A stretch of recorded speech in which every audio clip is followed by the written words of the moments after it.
देखिए, सबसे पहले हम आपको बताने जा रहे हैं समरूप त्रिभुज की रचना करना। वही त्रिभुज दिया गया है, इसके समरूप हमें, इसके संकर भुजाओं के अनुरूप हमें एक त्रिभुज की रचना करना है। आपका प्रश्न है 5 सेंटीमीटर भुजा वाले एक समबाहु त्रिभुज की रचना कीजिए। फिर इस त्रिभुज के समरूप एक ऐसे त्रिभुज की रचना कीजिए जिसकी संगत भुजाएं त्रिभुज की भुजाओं की 3/4। ठीक, तो सबसे पहले हमें 5 सेंटीमीटर के एक समबाहु त्रिभुज की रचना करनी है। तो सबसे पहले हम 5 सेंटीमीटर की एक रेखा खींचेंगे। इसका नाम दे दिए ए और बी। ठीक, ए बी 5 सेंटीमीटर की एक रेखा खींचेंगे।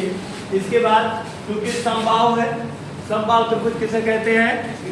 जिसके तीनों भुजाएं बराबर होती है, अर्थात इसकी तीनों भुजाएं कितने सेंटीमीटर की हैं? 5 सेंटीमीटर की। तो हम ए से 5 सेंटीमीटर का एक चाप लगाएंगे, पताल का मुख 5 सेंटीमीटर फैलाएंगे और फिर ए से ए को केंद्र मान करके 5 सेंटीमीटर का एक चाप लगाएंगे।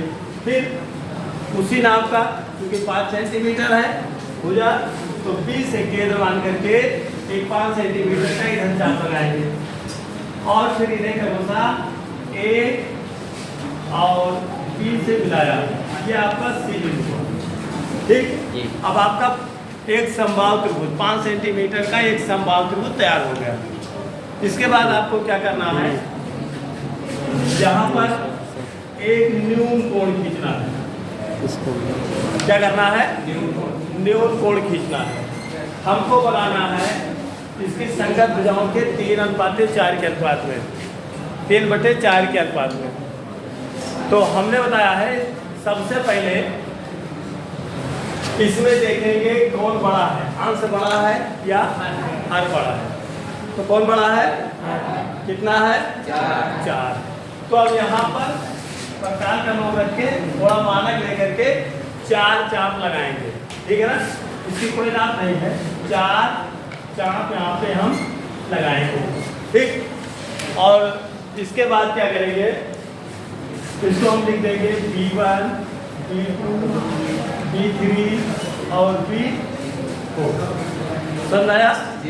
अब इसके बाद हम देखेंगे इसका हर कितना है? 4 है। इसका हर कितना है? 4। तो हर को हम यहाँ से मिला देंगे। सबसे पहले हर को मिलाएंगे। ठीक, अब यहाँ पर हम देखते हैं जितना अंश का कोण बनेगा, यहाँ पर जितने अंश का कोण बनेगा, यहाँ पे 3 है ना, उतने अंश का कोण हम यहाँ पर भी बनाएंगे। जितने अंश का कोण यहाँ पे ये बना रहा है, उतने अंश का कोण हम यहाँ पर भी बनाएंगे। ठीक, और यहाँ पर एक, यहाँ पे मान लीजिए जितने अंश का कोण है उतने अंश का कोण हमें यहाँ पर भी बनाना है। ये ध्यान दीजिएगा, जितने अंश का कोण यहाँ पे है उतने अंश का कोण यहाँ पे होना चाहिए। इसके बाद फिर देखेंगे यहाँ पर जितने अंश का कोण है, ठीक है ना, जितने अंश का कोण यहाँ पे बना रहा है उतने ही अंश का कोण हम यहाँ पर भी बनाएंगे। और ऐसे जो है आप पटरी प्रकाश से बना सकते हो या चादर की सहायता से बना सकते हो। ठीक है ना, पटरी प्रकाश की सहायता से बना सकते हो या फिर चादर की सहायता से भी बना सकते हो। केवल ध्यान देना है कि जितने अंश का कोण यहाँ पर है उतने अंश का कोण यहाँ पर होना चाहिए, जितने अंश का कोण यहाँ पर है उतने अंश का कोण यहाँ पर होना चाहिए। ये आपका सी है, इसको हम सी डैश करेंगे और ये आपका बी है, सी डैश। तो आपका त्रिभुज हो गया ए, सी डैश और बी डैश। ठीक है ना, ये आपकी संगत भुजाएं और इस त्रिभुज के समबाहु त्रिभुज के संगत भुजाओं के समरूप त्रिभुज की रचना है। समझ में आया? इसी तरीके से मान लीजिए इसकी भुजा जो है ए बी कुछ दिया, मान लीजिए 3 दिया गया हो। ठीक है, मान लीजिए ए बी 3 सेंटीमीटर दिया गया हो, बी सी मान लीजिए 4 है और CA मान लीजिए 4 है। तो इसी तरीके से इस त्रिभुज की भी हम रचना करेंगे। ठीक है, ये वाला समझ आया सबको?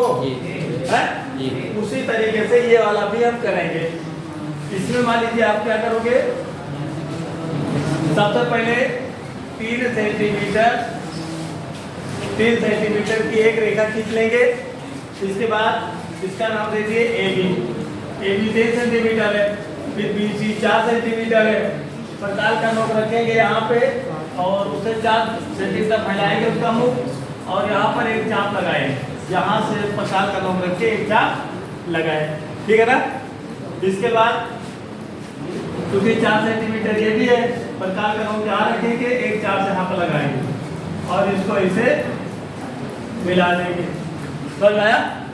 अब ये आपका हो गया 3 सेंटीमीटर, इधर ये 4 सेंटीमीटर और ये 4 सेंटीमीटर। और इसके समरूप संगत त्रिभुज की जो रचना करना है ऐसे कर लेंगे जैसे यहाँ पे किए हैं। ठीक, त्रिभुज में कभी कभी जो है कोण भी दिया होता है, एक भुजा दिया है, दो कोण दिए रहते हैं, या 2 भुजा दिया गया है, एक कोण दिए रहते हैं। ठीक है, अब हम आपको बता रहे हैं, मान लीजिए 2 कोण दिया गया हो और 2 कोण दिया गया हो, एक भुजा दिया गया हो, उसकी संगत भुजाओं की रचना कैसे करेंगे देखिए। हाँ देखिए, एक त्रिभुज ABC बनाइए जिसमें BC बराबर 7 सेंटीमीटर, कोण B 45 अंश, कोण A 105 अंश हो। फिर एक अन्य त्रिभुज की रचना कीजिए जिसकी भुजाएं त्रिभुज ABC की संगत भुजाओं की 4/3 गुनी है। देखिए, तो इसके लिए सबसे पहले हम क्या करेंगे, एक रेखा खींचेंगे 7 सेंटीमीटर की एक रेखा खींचेंगे और इसका नाम होगा B और। ठीक, अब कोण B कितना है 45, कोण B कितना है 45 अंश। तो यहाँ पर हम 45 अंश का कोण बनाएंगे। कितना बनाएंगे? 45 अंश का। ठीक है, तो प्रकाल का नोक यहाँ रखेंगे। अब आप चांदा से भी बना सकते हो, ठीक है ना? चांदा से बना सकते हो या प्रकाल से बना सकते हो। चांदा से मान लीजिए आप बनाओगे तो यहाँ पर आप 45 अंश का कोण बनाओगे। ठीक, वैसे पटरी से बनाना, पटरी प्रकाल से ज्यादा सही है। ठीक है ना? पटरी प्रकाल से अगर बनाओगे तो हम इस तरीके से बनाएंगे। सबसे पहले प्रकाल का नोक यहाँ रखेंगे और एक चाप यहाँ पर लगाएंगे। ठीक, इसके बाद प्रकाल का नोक यहाँ रखेंगे, एक चाप यहाँ पर लगाएंगे। तो ये कितने अंश का कोण बनाएगा? 60 अंश का। कितना बनाएगा? हमको बनाना कितना है 45 अंश। इसके बाद फिर क्या करेंगे, इसका आधा करेंगे। क्या करेंगे?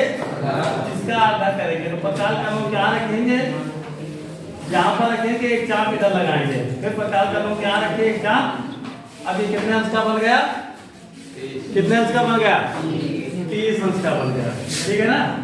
कितने का बना? और हमको बनाना है 45 अंश का। अब इसका हम आधा कर देंगे। ठीक है, तो प्रकाल का नोक यहाँ पर रखे, एक चाप इधर लगाए, यहाँ पे प्रकाल का नोक रखे, एक चाप यहाँ पे लगाए और इसको सीधा हम मिला देंगे। ठीक है ना? ये कितने अंश का हो गया? अब इसको हटाएंगे। कितने अंश का कोण बनाइए? 45 अंश का। अब आपका A बिंदु यही कहीं पर होगा। A बिंदु आपका यही कहीं पर होगा। ठीक है ना? देखिए, तो क्योंकि A पर 105 अंश का कोण बन रहा है, तो जब तक हमको ये पता नहीं रेखा कितनी लंबी है 105 अंश का कोण नहीं बना पाएंगे। तो हम देखेंगे कोण C पर कितने अंश का कोण बन रहा है।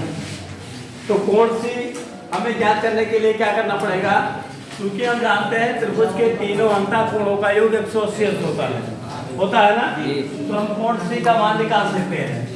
कोण A प्लस कोण B प्लस कोण C बराबर 180 अंश।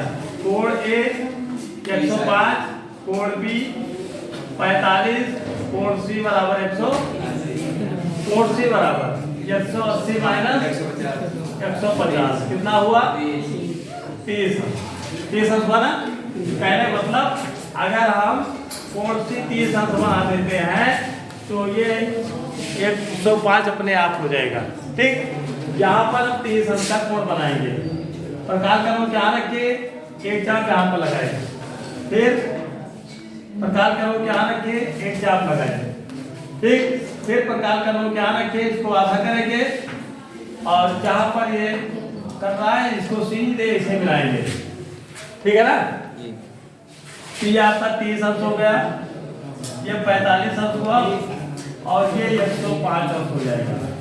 ठीक, अब इसके समरूप हमें, इसके संगत भुजाओं के समरूप हमें एक त्रिभुज की रचना करना है। तो इसके लिए क्या करेंगे, यहाँ पर एक न्यून कोण खींच देंगे। ठीक, पटरी की सहायता से हम यहाँ पर एक न्यून कोण बनाएंगे। इसमें 4/3 गुनी है, सबसे बड़ा अंश है या हल है, कौन है अंश सबसे बड़ा कितना है 4।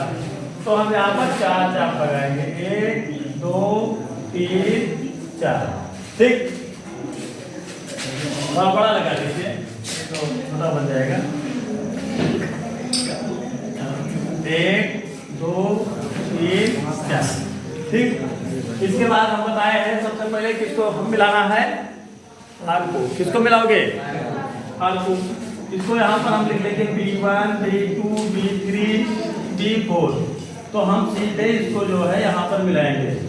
हर कितना है इसका 3 है ना, तो यहाँ पर हम 3 से मिलाएंगे।